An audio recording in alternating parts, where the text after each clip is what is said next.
naman nga po mga ka-DIY. So may panibago na naman tayong tutorial. So yung tutorial natin ngayon is kung paano mag-set up ng low voltage disconnect. So meron ako ditong isang module ng LVD module or tinatawag natin low voltage disconnect. So importante ito para sa mga nagsosolar.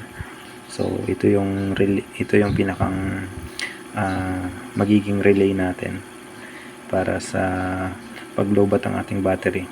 So hindi mapupuli drain yung battery natin. So protection siya para sa mga lead acid, lithium battery or lithium ion phosphate, lithium ion or lithium iron phosphate. So napaka-importante nito ng low voltage disconnect na to. So ito yung magpoprotekta sa ating battery para hindi mabilis masira. So meron akong ginawa dito. So meron akong temporary setup dito. So bali, and this one is adjustable power supply. So mag-a-act siya as battery natin or source ng power natin. So adjustable yung power supply niya. So ma-demo natin ng maayos kung masasample natin na halimbawa na magiging lobat yung battery natin at magre-reconnect naman kapag fully charged na siya. So ganito lang, simple lang naman ang setup niya. Is meron siyang dalawang, ito yung in, out, ito yung out niya. So yung in, ito yung sa source natin. So ito yung papunta sa switch or papunta sa ating battery. So ito yung natin, direct to sa battery dapat, para yung reading na makukuha niya is yung battery reading mismo. So napakasimple lang naman ang connection niya. So bali ito naman sa likod niya is ito yung relay natin. So meron akong 100 amps relay.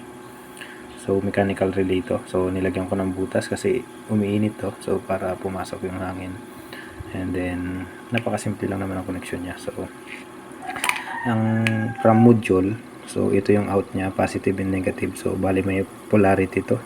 So iwas tayo kasi mabilis masira tong module na to kapag nagkaroon tayo ng maling connection. So kapag nalagay natin ang negative or positive na pagbaliktad natin, so masisira yung module. So simple connection lang, positive and negative. So ito namang sa relay, so wala naman tong polarity. Bali 85, may tatakyan dyan na 85. So kahit saan dyan magkabaliktad yung positive or negative, okay lang. So and then ito naman na-represent ng, ito yung as inverter natin. So sample lang naman, ito yung magiging kunwaring inverter natin. So bali from battery dadaan sa relay sa module, and ito yung out ng module papunta sa relay, ipa-power on niya yung relay. So ganito lang naman ang sample niyan. So bali yung negative kinunik, yung positive kinunik ko na siya dito, ginamp ko lang. So sample lang naman, hindi na actually itong kabilang connection na to is direct din to sa battery source. Para so from small relay natin, bali in-upgrade lang natin siya, para pinalaking relay kasi ilang amps lang yung kaya ng relay na to. So meron siyang rated na para dito, meron niya amps dito, bali natabunan lang. So kung ilang amps yung kaya ng relay na to, so yan, may 5 amps sa 220 10 amps sa 220. Sa DC naman is 20 amps. So napakaliit ng relay na to para sa 20 amps. So parang in-upgrade natin yung relay na to ng module na to para maging mataas na current yung pwedeng gamitin natin. So ganito lang yung simple connection lang naman. So bali itatap ko na to siya dito sa kabilang side ng relay. So yan, positive side. So bali ito pwede natin gamitin sa negative or positive. So ginamit ko yung kabilang side ng relay sa positive. So meron yung number 87 tsaka 30. So yung 30 sa main battery, kahit saan dyan magkabaliktad, same lang naman yan, walang problema. So bali ginamp ko na lang ito sa positive ng source natin. So kunwari act na lang siya as source sa battery. So ito naman ipa-power up natin ang battery natin. So bali nakakonect lang yan sa ating outlet. So ito yung adjustable power supply natin. So, ganito lang yan nag-act. And ito namang negative ng ating supply, itatap lang natin to siya sa negative side. So, yung negative side natin is ito. Yan. So, sample. Kunwari ito yung inverter natin. So yung reading niya, mariread niya ng yung battery reading. Dapat tama. Sa module natin, dapat accurate siya ang reading sa module natin tsaka sa battery reading. So, isi-set lang natin yan. Madali lang naman mag-set niyan.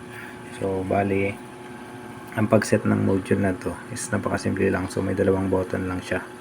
So, yung button, first button, pag kinlik mo ng isa, so, yan yung click, yan yung low voltage disconnect niya na tinatawag.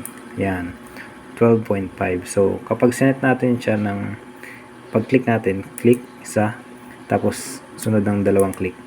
Yan, nakikita nyo nagbi-blink. Pwede natin i-adjust yan. Yan, pwede natin babaan, pwede natin taasan. So, yan lang naman. So, isa-set natin siya sa 12.5. So, after click natin, hintayin lang natin ng ilang seconds. Magsisave na yan. Ito namang sa right side na pindutan. So, yan naman yung disconnect niya. Reconnect na tinatawag. So, pag click natin, ang makikita natin dyan, mababang voltage. So, 0.5. So, 0.5. So, sinet natin ng 12.5 yung low voltage disconnect natin. So, magdi-disconnect siya sa 12 pag umabot ng 12.5. So, sample natin. So, 12.5. So, ito yung ano natin, kunyaring load. So, as of now, umiilaw siya. Ibig sabihin, ito is kunwari nating inverter. So, demo lang naman, kunwari ito yung inverter natin. So, kunwari, naging nalubat yung battery natin. Ginamit natin. So, from 3.0, yan. Papababain natin siya hanggang 12.5. So, may kikita nyo mamamatay kapag na-reach niya yung 12.5 na sinet natin na low voltage disconnect. Yan, 12.7, 12.6, maririnig nyo yung lagutok yun. So, naglagutok. So, kunwari, namatay yung ating inverter. So, sinet naman natin siya ng yung disconnect, reconnect niya is 0.5. So, ito yung 0.5. So, i-add lang natin yan sa from 12.5 plus 5. So, magre-reconnect dapat siya sa 3.0 or 3.1. 13.1 or 13.0. So, tataasan naman natin yung ating power supply. So, papabuti natin ng 13 mo. So, yun. Pumalo siya ng 13 volts. So, 13.1. Nag-reconnect na siya. So, kung anong sinet natin dito sa reconnect voltage niya, yun yung i-read niya kapag na-reach niya yung 13.1 or 13 volts. So, magre-reconnect na siya. So, safe yung ating battery pack. So, hindi madi-drain kapag nalobat. Tsaka bago naman siya magre-reconnect kapag na-reach niya yung float voltage na tinatawag natin na isi-set natin kung ilang voltage yung mare-reconnect natin. So, sample ulit. 12.5 natin sinet. 12.5. So, yun, naglagotok. Kunwari, ito yung ating inverter. So, namatay. So, pag nag-reach naman niya yung voltage niya,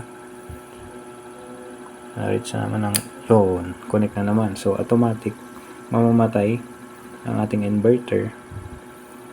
Kunwari, ito yung inverter natin. So, mamamatay ang inverter kapag nalubat yung ating battery pack. Kasi madidetect ng ating module and i-off yung ating relay.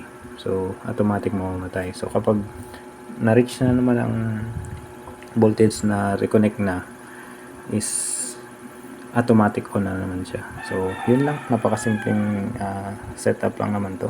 So, napakadali lang gawin. So, sample ulit. Yun, namatay ulit ang ating inverter. So, connect na naman natin ulit sa ating 13 volts. Yun, na-reach na naman. So, nag-on na naman. So, itong module na ito napaka-importante para sa safety ng ating battery pack or ng ating setup. So, may iwasan ang pagka fully drain ng ating battery. Kahit lead acid man yan or lithium battery. So, napaka-importante ng ganitong module. Napakaliit niya pero napaka-useful niya. So, yun lang po sa ating simple tutorial. So, napakasimple lang naman kung mag-DIY kayo. So, yun lang po. Maraming salamat.